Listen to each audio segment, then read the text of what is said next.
नमस्कार। आपके समक्ष मैं आज प्रस्तुत करने जा रही हूँ मुंशी प्रेमचंद की लिखी हुई कहानी होली का उपहार। ये कहानी तब लिखी गई थी जब भारत में ब्रिटिश राज का ज़माना था। पूरे देश में जगह जगह पर स्वतंत्रता के लिए आंदोलन और धरने लगाए जाते थे। इस कहानी का नायक अमरकांत अपनी पत्नी को होली के त्योहार पर एक उपहार देना चाहता है, एक गिफ्ट देना चाहता है। वो उपहार खरीदने के लिए एक दुकान पर जाता है। तो वहाँ पर पिकेटिंग का मतलब होता है कि धरना, आंदोलन। ओके, स्वतंत्रता के लिए जो आंदोलन होते थे उसको पिकेटिंग कहते थे।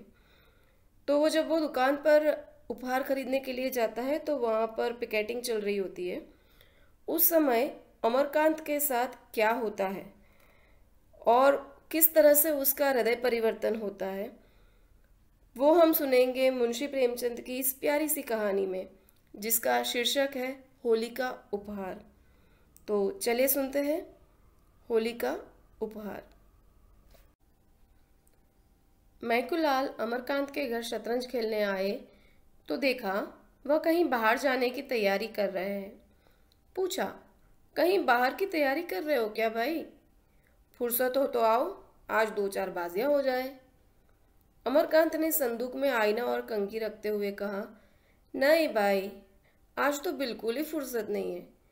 कल जरा ससुराल जा रहा हूँ, आवान सामान ठीक कर रहा हूँ।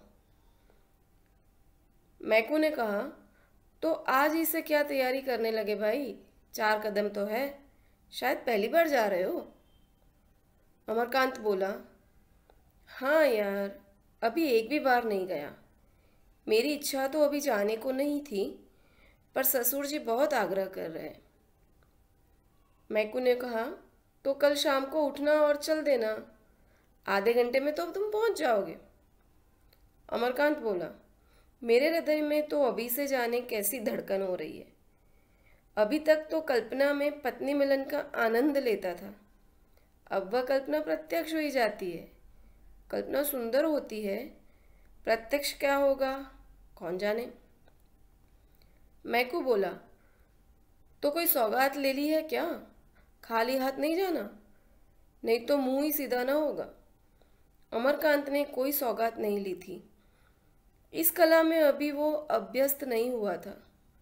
मैकू बोला, तो अब ले लो।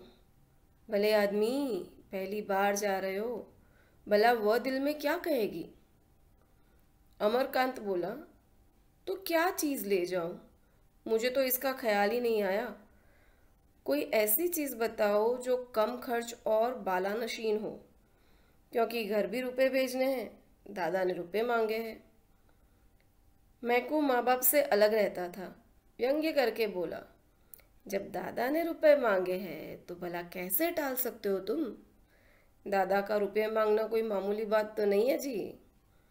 अमरकांत ने व्यंग्य न समझकर कहा, हाँ, इसी वजह से तो मैंने होली के लिए कपड़े भी नहीं बनवाए।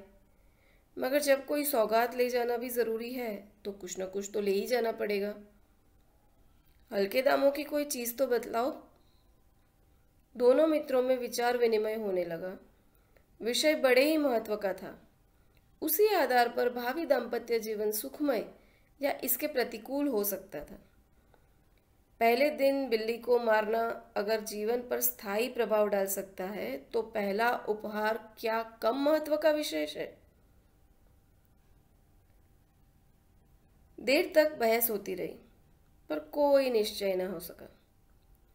उसी वक्त एक पारसी महिला एक नए फैशन की साड़ी पहने हुए मोटर पर निकल गई। मैकूलाल ने कहा, अगर ऐसी साड़ी ले लो तो वो ज़रूर खुश हो जाएगी। कितना सूफियाना रंग है इसका, और वज़ा कितनी निराली है। मेरी आंखों में तो जैसे ये बस गई है बस। हाशिम की दुकान से ले लो, 25 रुपये में तो आ जाएगी। अमरकांत भी उस साड़ी पर मुग्ध हो रहा था।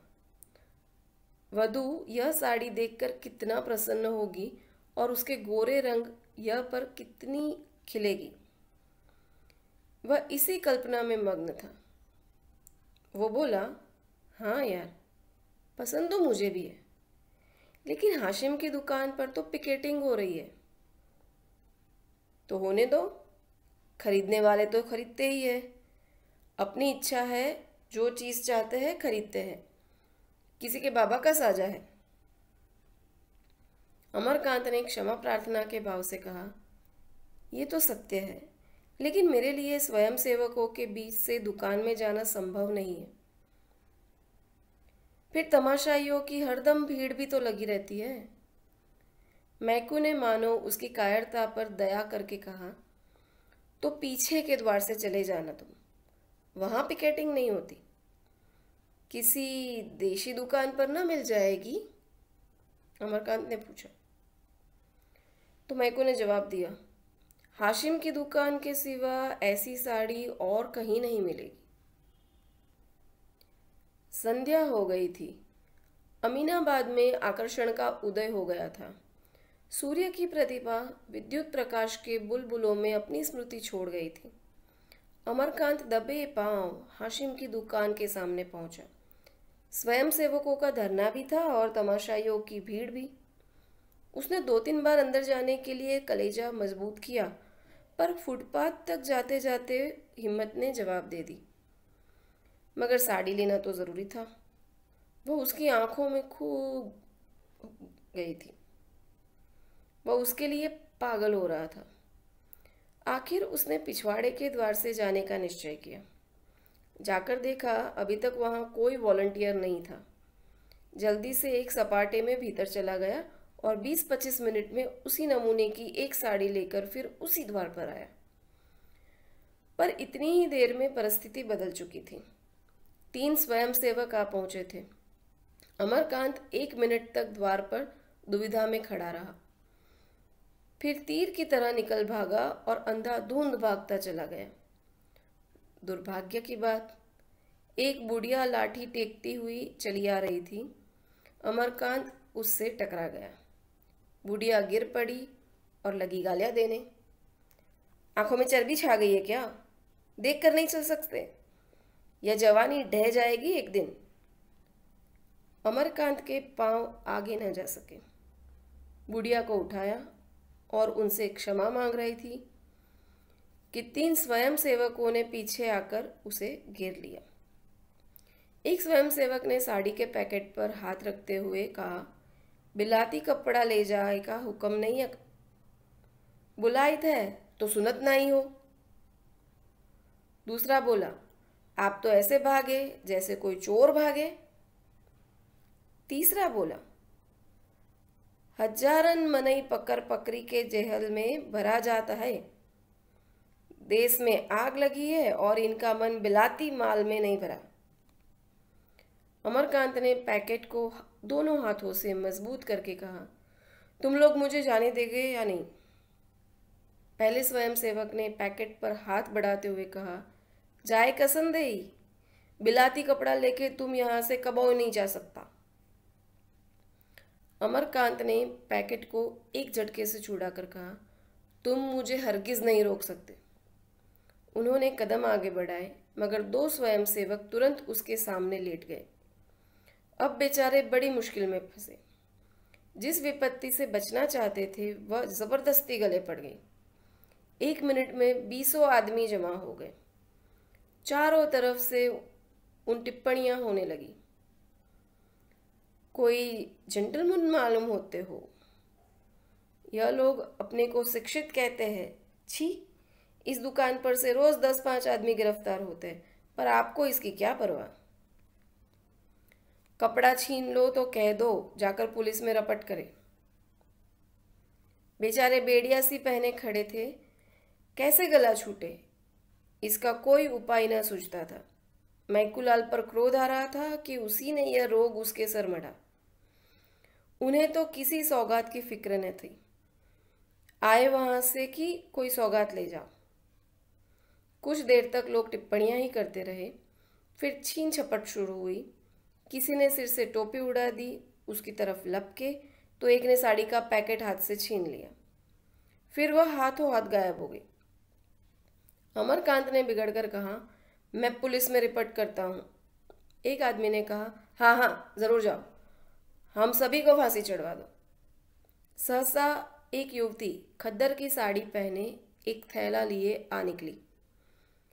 यहाँ यह हुड़दंग देखकर वो बोली, क्या मामला है?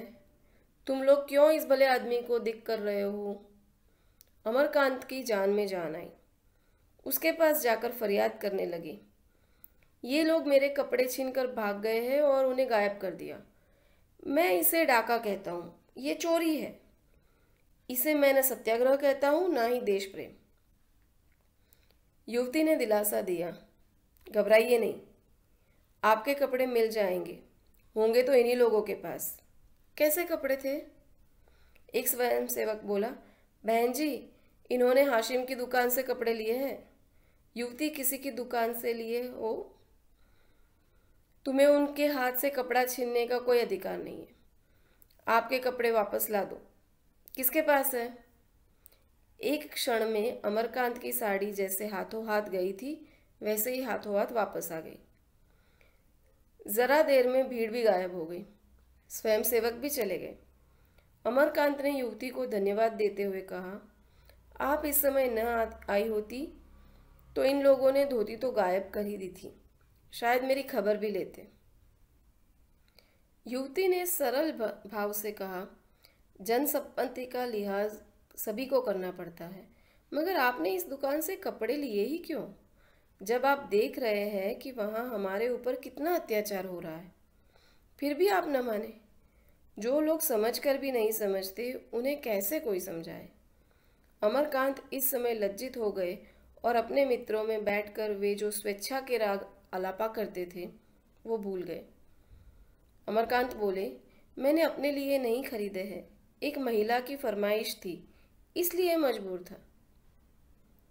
युवती बोली, उन महिला को आपने समझाया नहीं? अमरकांत ने कहा, आप समझाती तो शायद समझ पाती, मेरे समझाने से तो न समझी। कभी अवसर मिला तो ज़रूर समझाने की चेष्टा करूंगी। पुरुषों की नकेल महिलाओं के हाथ में है। आप किस मोहल्ले में रहते हैं? सुआदगंज में। आपका शुभ नाम? अमरकांत। युवती ने तुरंत जरा सा घूंघट खींच लिया और सिर झुकाकर संकोच और स्नेह से सने स्वर में बोली, आपकी पत्नी तो आपके घर में नहीं है, उसने फरमाइश कैसे की? अमरकांत ने चकित होकर पूछा, आप किस मोहल्ले में रहते हैं? घसियारी मंडी। आपका नाम सुखदा देवी तो नहीं है? हो सकता है, इस नाम की तो कई स्त्रियां हैं। आपके पिता का नाम ज्वाला दत्त जी है? उस नाम के भी कई आदमी हो सकते हैं।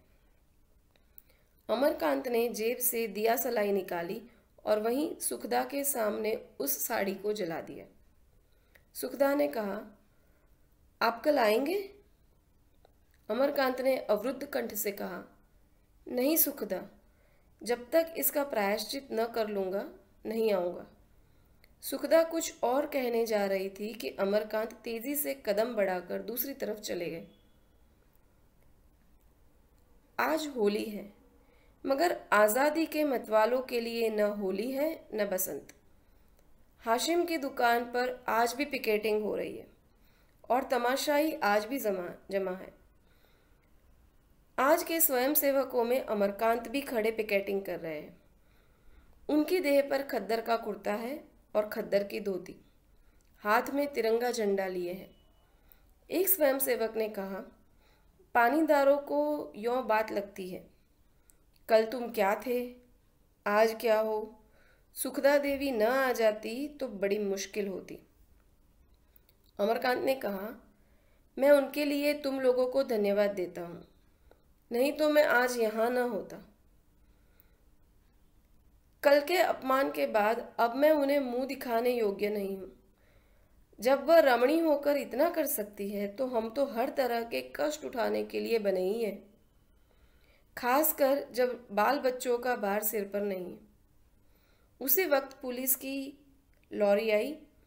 एक सब इंस्पेक्टर उतरा और स्वयंसेवकों के पास आकर बोला, मैं तुम लोगों को गिरफ्तार करता हूँ। वंदे मातरम की ध्वनि हुई। तमाशाइयों में कुछ हलचल हुई। लोग दो दो कदम और आगे बढ़ाए। स्वयंसेवकों ने दर्शकों को प्रणाम किया और मुस्कुराते हुए लॉरी में बैठ गए। अमरकांत सबसे आगे था। लॉरी चलना ही चाहती थी कि सुखदा किसी तरफ से दौड़ी हुई आ गई। उसके हाथ में एक पुष्पमाला थी। लॉरी का द्वार खुला था। उसने ऊपर चढ़कर वह अमरकांत के गले में डाल दी। आंखों से स्नेह और गर्व की 2 बूंदें टपक पड़ी। लॉरी चल गई। ये होली थी, यही होली का आनंद मिलन था। उसी वक्त सुखदा दुकान पर खड़ी होकर बोली, विलायती कपड़े खरीदना और पहनना देशद्रोह है। तो ये थी मुंशी प्रेमचंद की लिखी हुई कहानी होली का उपहार। आशा करती हूँ आप सबको ये कहानी पसंद आई। धन्यवाद।